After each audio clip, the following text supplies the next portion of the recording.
La ilaha illallah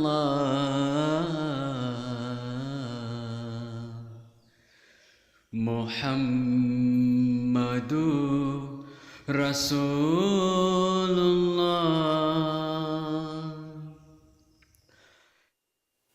Assalamu alaikum wa rahmatullahi wa barakatuh, viewers of MTA.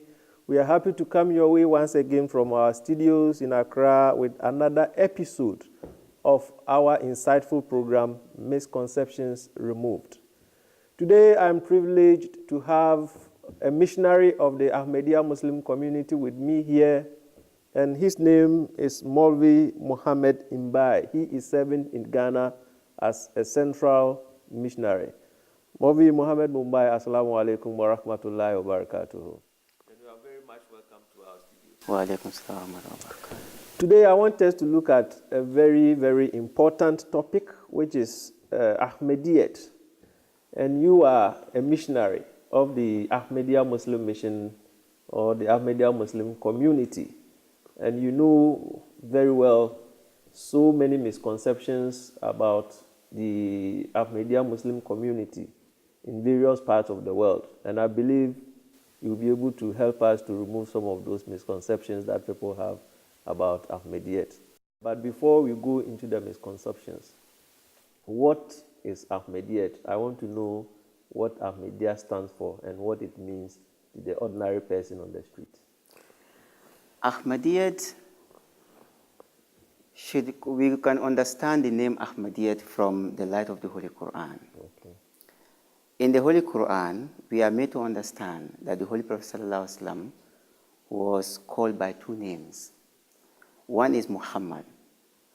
And in the latter part of the Holy Quran, in Surah Al-Saf, Isa ibn Maryam, Isa the son of Mary, called Muhammad ﷺ there Ahmad, which in Arabic language, Muhammad denotes Jalali, kind of glory, awness, and so on and so forth.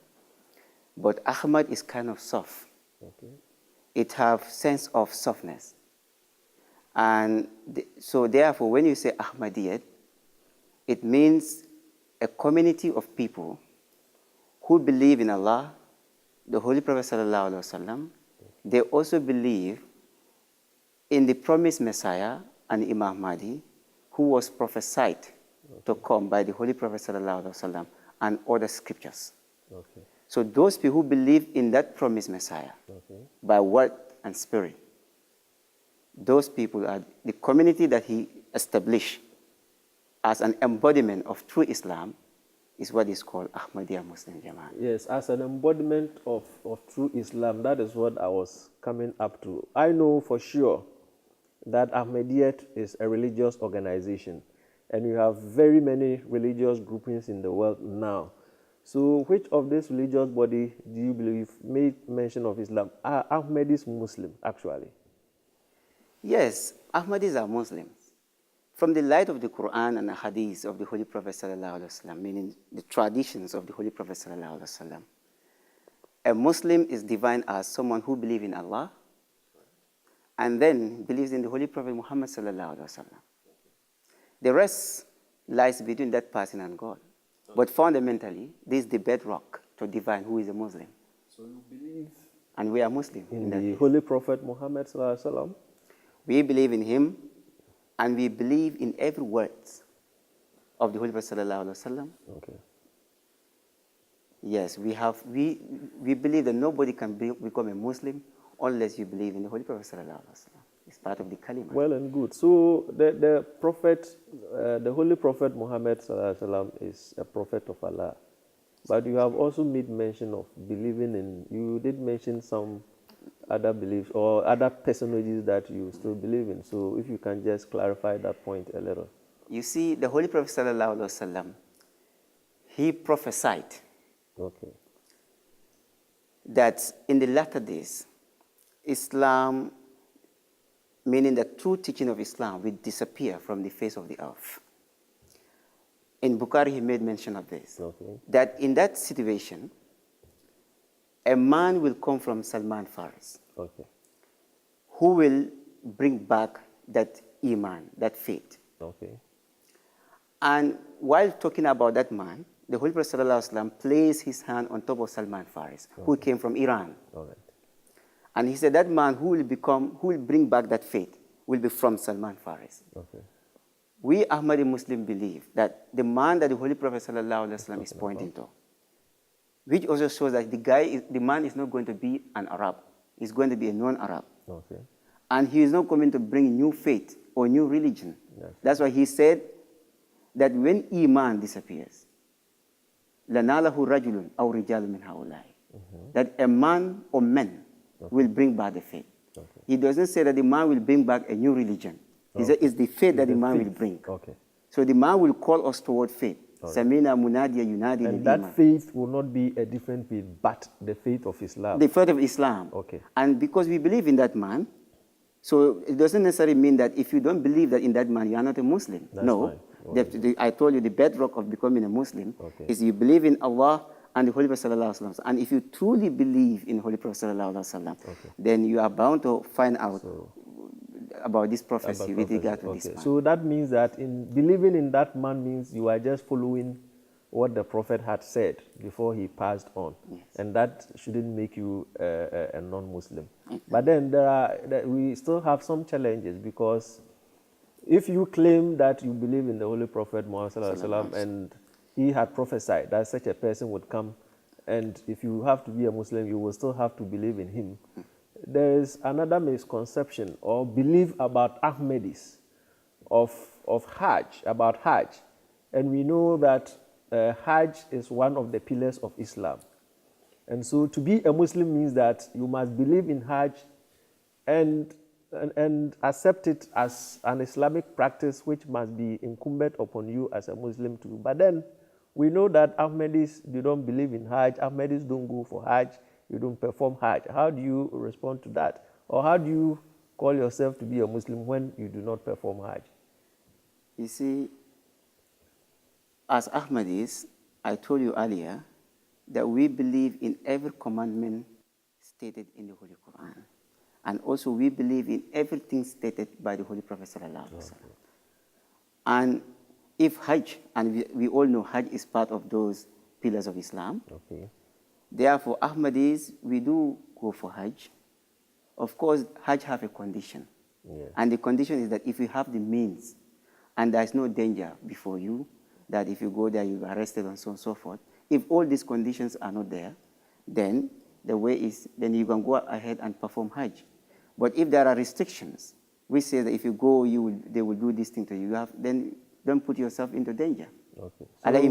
Allah said in the Holy Quran, believers should not put their hand into danger. Right. But that doesn't mean that Ahmadis don't go for Hajj. Still, Ahmadis, there are many Ahmadis I personally know who have been for Hajj. And many people also are praying that let them also have the chance of the opportunity to go for Hajj. So does that mean, or that does explain why you Ahmadis perform your Hajj at Qadian in India? Or even in Ghana, people do say that Ahmadis do go for Hajj at Salt Pond. We know Ahmadiyyat in Ghana has some relationship with Salt Pond, and so Ahmadis in Ghana are believed to perform their Hajj in Salt Pond. And later, it is said that they perform their Hajj in Accra. And now, even globally, we hear that you perform your Hajj in UK, where your spiritual leader or the spiritual leader of the Ahmadiyya Muslim community reside currently. As long as the word Hajj is concerned, Hajj is only performed in one place. Okay. Which is, according to Muslims, really Muslims, that is in Saudi Arabia. Okay. The two holy places, Mecca and Medina. With regard to the Ahmadis going to Qadian or UK or Ghana, this convention that we held, they are not called Hajj. Okay. They are just Islamic gatherings. Islamic gatherings. Gatherings that are meant to resuscitate our Iman, our faith.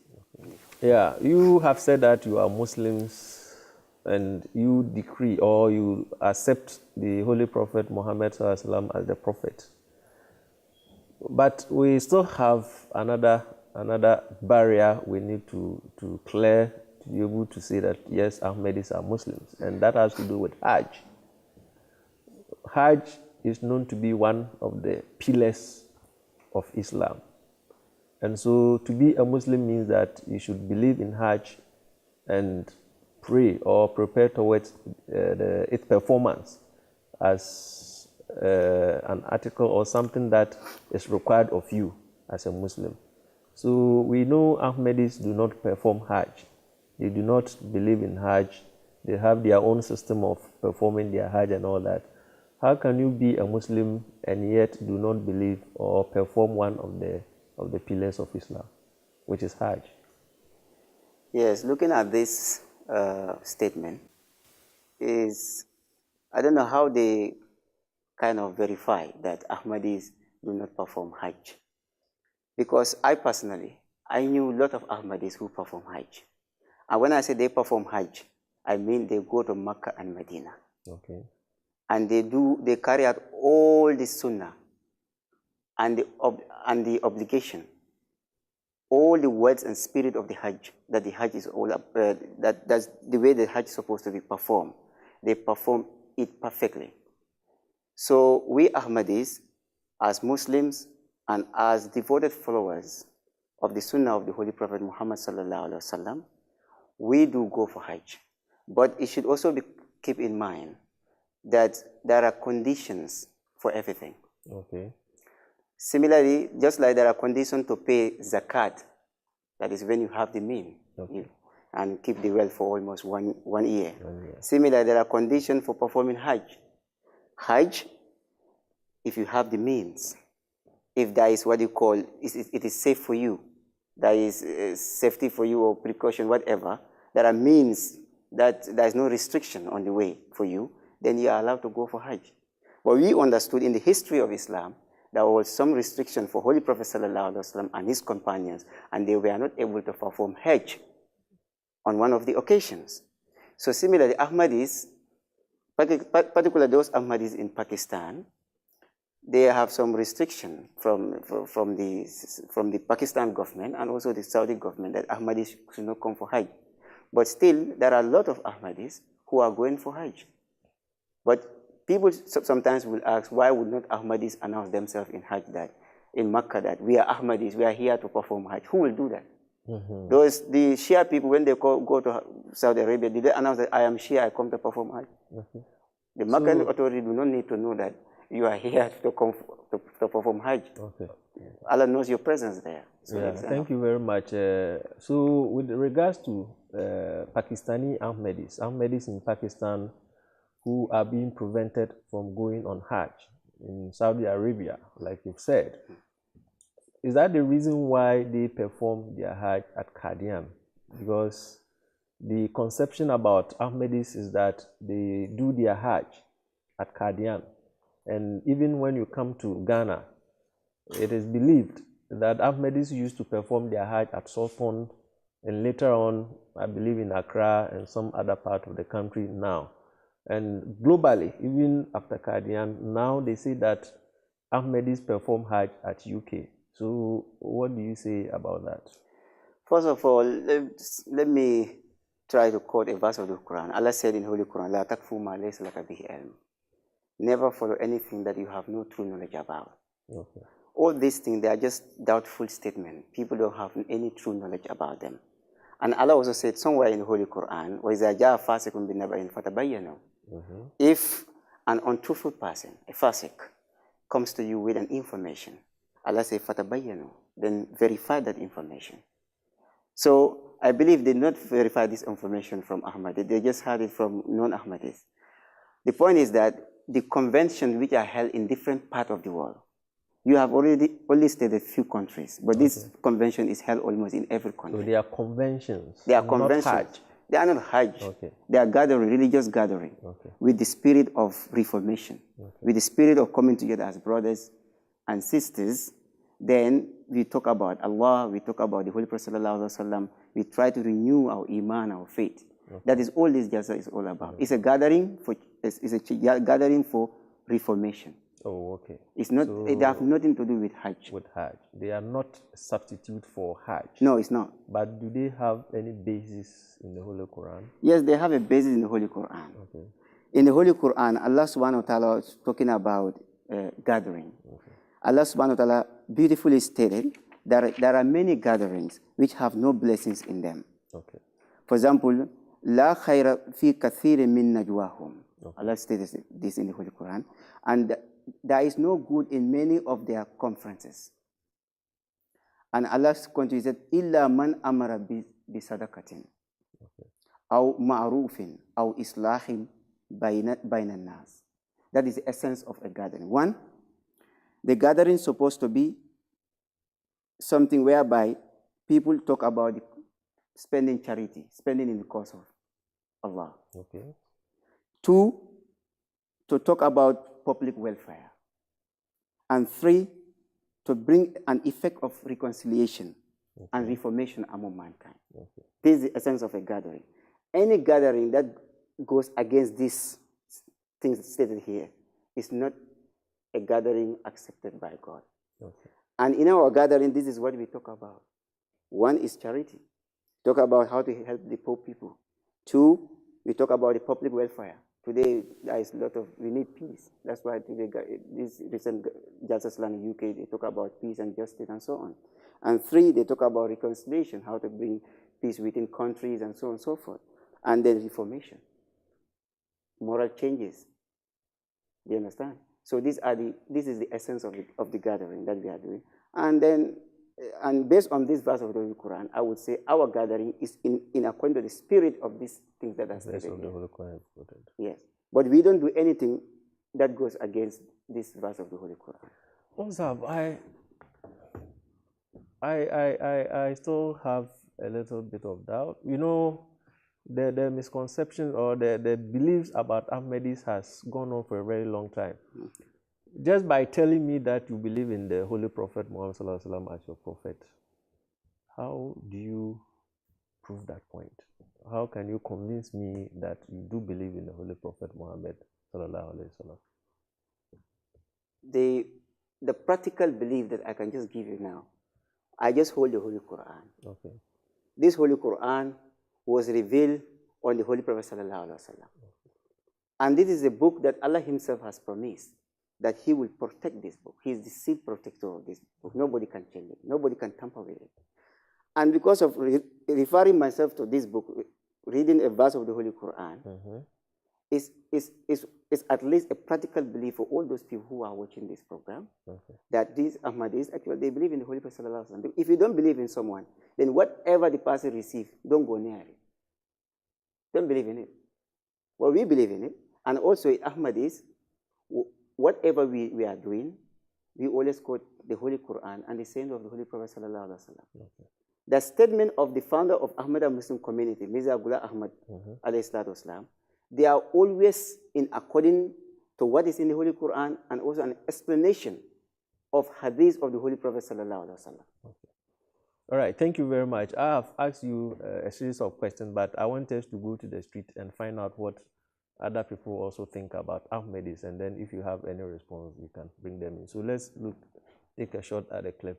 Ahmadiyya no the meaning fa ho say eto da bia omunio hye the way omu hihye omatade any omuche any like Muslim for no me hu say omu eyepe wontimi hu difference o bet the misa hu say eto da bia omu timi call conversion.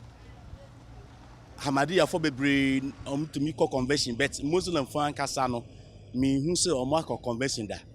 When a difference me hu ewu mu.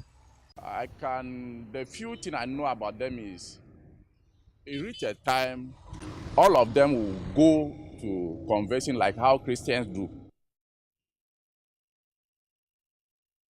What's up? Welcome back to the studio, and we've listened to. We were just on one point that I wanted you to convince me that you do believe in the Holy Prophet Muhammad Sallallahu Alaihi Wasallam. And in addition to what I told you before, our bayat form, that is the initiation form, among the conditions, the first and foremost condition, that is one, believe in Allah and then the Holy Prophet Sallallahu Alaihi Wasallam as the Khatam al-Nabiyyin. So that is as a condition. It's a condition, it's a must. before you become an Ahmadi. Before you come Okay, on. thank you very much. So back to the clip that we've just watched. The first speaker, he says that the dressing of Ahmadi Muslims, the way they dress and the hat they wear, the cap and everything, he doesn't see any difference between that and the other Muslims. So on that score, he believes that you are the same as you are also Muslims. But then he sees that Ahmadis go for conventions, the one you have mentioned. But the other Muslims do not organize such conventions. And he sees that as a difference between Ahmadis and Muslims who are not Ahmadis. In other words, the Ahmadis and the Orthodox Muslims. So why is it that if you say you are Muslim, Muslims do not do conventions, they don't hold conventions, and you Ahmadi Muslims hold conventions? Maybe the way we the Ahmadis organize it, because we have a leader among us. Yes, and a group without a leader is not even a group, because there will be no organization there. okay. Ahmadis, we have a leader, and he guides us whatever we are to do. We seek guidance from him. So when we do our conferences, it is always well organized. But it doesn't mean that the non-Ahmadi, the Orthodox Muslim, don't also do a kind of gathering. They do have their gatherings. Okay. In my local level, they call them Gamo. Oh, okay. So they do also have their gathering. But it's not well known like Ahmadis the way we do, because ours is very well organized. But they do also have their gathering, yes. Okay, so it means that maybe probably he might have not seen other Muslims doing it. So it's not like we do, Ahmadis do, but the non-Ahmadis do not do. But probably because the way you organize it, that makes it more visible, and a lot more people are able to follow your events than the others. Very well and good. Just before we went on the break to watch the clip, you made mention of Hazrat Mirza Ghulam Ahmad, that his teachings and everything is based on the Holy Quran, and his explanations or interpretations are also based on the Ahadith, which is the sayings and the teachings, the practices of the Holy Prophet Muhammad Sallallahu Alaihi Wasallam. Who is that Mirza Ghulam Ahmad? Mirza Ghulam Ahmad, before we talk about his teachings, first his claims as the promised Messiah and the Imam Mahdi is based upon the Holy Quran, and then the ahadith, the traditions of the Holy Prophet Sallallahu Alaihi Wasallam. It is based upon the light of the hadith and the Quran. For example, when we come to the Holy Quran, Allah subhanahu wa ta'ala spoke about when he said, هُوَ الَّذِي بَعَثَ فِي الْأُمِّيِّينَ رَسُولًا مِّنْهُمْ. He it is who raised among the unlettered people a messenger from among themselves, which is referring to the Holy Prophet Sallallahu Alaihi Wasallam.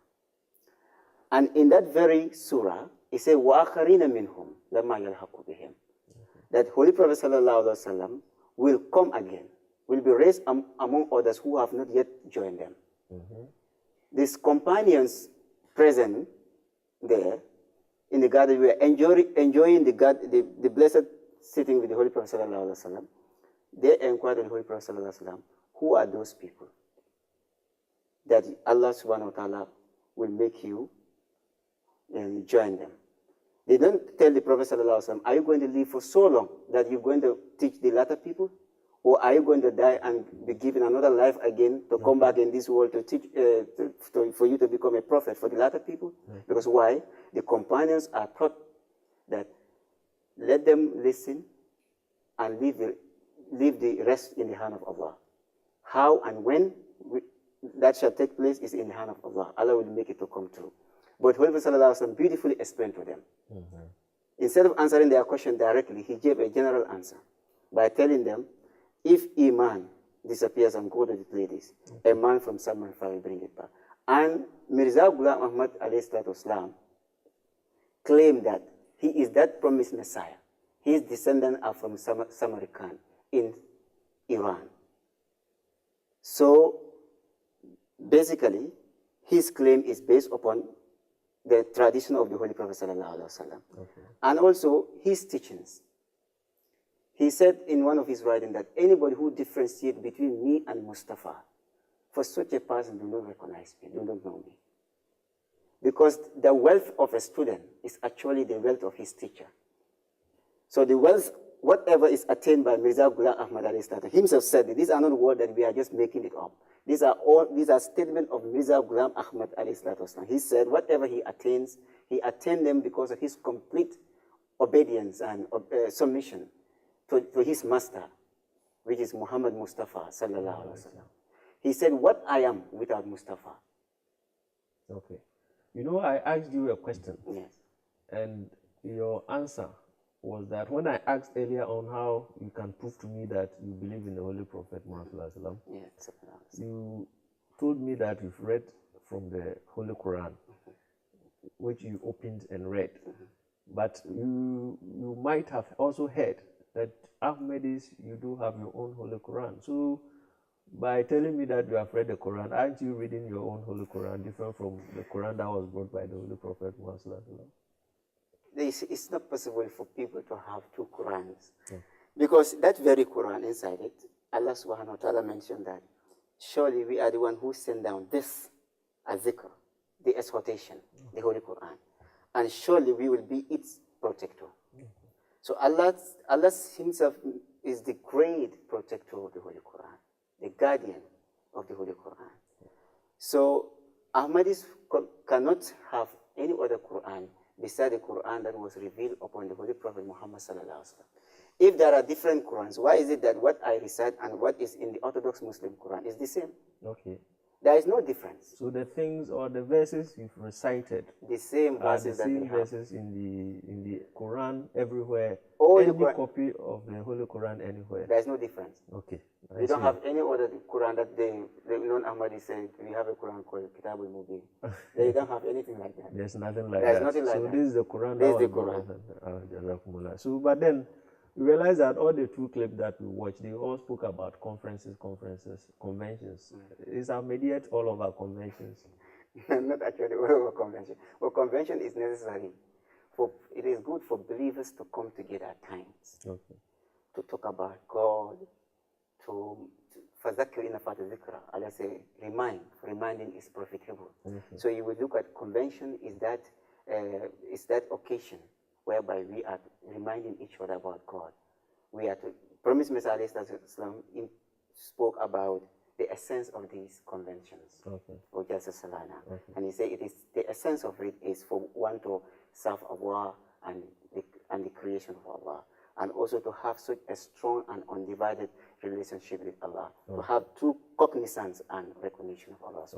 That is the essence of these conventions. So there is nothing to do with any worldly affair or gathering. And it's not an innovation of it's not an innovation. But it's something that is part of Islam. Yes. And the Muslims are supposed to do that.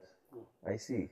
Well, let's watch a second clip, then we'll come back and see where to continue from. Religion Islamic religion. Na uhwe won school no kra no a one child they very fine. Now school motto no cry knowledge is power. This man who just spoke says that what he knows about Ahmadiyyat is that it's an Islamic religion that you have already explained. But he said that you have schools and you impart very good knowledge in your school as well. What has Ahmadiyyat got to do with establishment of schools? The Holy Prophet sallallahu alaihi wasallam said that seeking knowledge is compulsory upon every Muslim man or upon every Muslim man and woman. So Ahmadi Muslim community, we don't only read this and sit down and say, oh, Holy Prophet sallallahu alaihi wasallam said this, but we practically put it into action. Act upon it by establishing schools. Knowledge is power. Okay. So we establish schools for people to be educated. Okay. Because when you are educated, then you will be able to know what to do. You're able to bring changes into yourself. And you're able to bring great development within yourself and the society you live in. Okay. Because that knowledge is the power. Okay. So we Ahmadis try to establish schools in many parts of the world, particularly in the poor African continent of Africa, and also in some Asian countries. We have established schools and hospitals to help people. Okay, so you have hospitals as well. Yes. But if you talk about establishing schools in pursuant of what the Prophet of Islam has said, that he said acquisition of knowledge, right? Yes. Is he not talking about Islamic knowledge? But because schools, you go and learn secular education, sciences and all those things. What have all those things got to do with Islamic knowledge? Yes, Islamic knowledge. Actually, if that's the point, then why would the Holy Prophet ﷺ also said in another hadith that seek knowledge up to China? Up to China. China at that time and age, Islamic religion was not up to that. Up to China. Up to China. Okay. So what are you going to seek from China? Okay. Is it Islamic knowledge or secular knowledge? So Holy Prophet ﷺ wants Muslims or everybody to be educated in all type of fields. It's not limited. And the Quran, if you open the Holy Quran, it speaks about different fields of knowledge, geography, science, and so on and so forth. All right. Yeah. So finally, hospitals, schools, and all that things. How do you, just in 1 minute, how are you able to mobilize funds to finance all these things? Or you have some sponsorship from some other groups elsewhere? No, we Ahmadis don't have sponsorship from any other group. Okay. We don't receive funds from any other organization or government. Yeah. Normally, as you said, these are some of the points people always want to inquire, that Ahmadis get money from the British government and so on and so forth. Okay. Yeah. But we, Ahmadi Muslim community, every Ahmadi contributes. Oh, okay. Young or old. Oh, good. Everybody contributes. And it is our contribution that God blessed. Oh, okay. But something that comes from your heart and you spend it in the cause of Allah, Allah always bless it. Right. So we spend that, then Allah increase it and make it blissful. And that's what is taking the Jamaat. Right. But we don't seek donation or receive any fund from any other person. Okay. Thank you very much, Mobi Mohammed Imbai, for coming here to help us remove some of these questions. We hope to see you in some of our subsequent episodes as well. Thank you very much once again. Well, assalamu alaikum, our viewers. This is How Far Time Would Allow Us, and we thank you very much for being with us, and we look forward to being with you once again in our subsequent episode. Assalamu alaikum wa rahmatullahi wa barakatuh.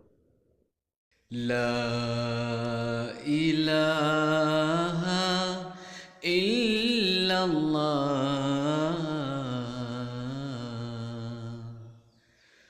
Muhammadur